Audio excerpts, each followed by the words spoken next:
দেখো, রান্না যে আমি জানি না এই কথাটা আমি কোনোদিনই বলবো না, কারণ কিছু কিছু রান্না আমি সত্যি ভালো পারি। আর বাকি কেউ যদি আমাকে রেসিপি বলে দেয় তো সেটা ফলো করে আমি ভালোই রান্না করে দিতে পারবো। তো লাঞ্চে আজকে ছিল খিচুড়ি, আলুর দম, আর ব্রেকফাস্টে ছিল লুচি আর ঘুগনি। তো আমি তো যেহেতু লুচি খাই না, মাকে বললাম মা একটু পরোটা করে দাও, তো মা বললো নিজে বানানা। তো আমি কোনোদিনও এর আগে পরোটা বানাইনি, তো আজকে চলে গেলাম কিচেনে পরোটা বানানোর জন্য, কারণ এক্সপেরিমেন্ট করতে তো আমার খুব ভালোই লাগে। তো মাকে দেখতাম মা কী করে পরোটা বানায়, তো প্রসেসটা আর ফোল্ড কী করে করতে হয় সেটা তো আমি জানি। তো এটা মনে করে করেই আমি করলাম, আর দেখো ফার্স্ট টাইম অনুযায়ী কিন্তু যথেষ্ট ভালোই বানিয়েছিলাম। মা বললো আর একটু কড়া করে সেঁকতে পারতিস, তাহলে একটু দেখতে ভালো হতো, বাট খেতে তো একদম অ্যাকিউরেটই ছিল, ভালোই লেগেছে, আমার তো ভালোই লেগেছে। তারপর চলে গেলাম চা বানাতে, কারণ পরোটার সাথে চা খেতে তো আমার জাস্ট হেব্বি লাগে, মানে কি বলবো, আমার খুবই ভালো লাগে। তো চা বানানোর পর দুপুরের খাবারটা আর ব্লগে নিয়ে নিই, আর বিকালে এখানে আমি খেয়েছি হচ্ছে গুটকি।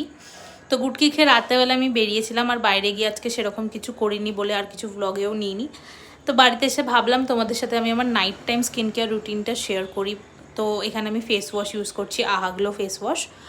আর ফেস ওয়াশের পর ময়েশ্চারাইজারের জন্য আমি ইউজ করি হচ্ছে ময়েশ্চারাইজারটা খুবই ভালো, একটা সুদিং গ্লো দেয়। আর তারপর এই জেলটা লাগাই, তারপর লাস্টে বোরোলিন লাগাই। কেমন লাগলো ব্লগটা জানিও।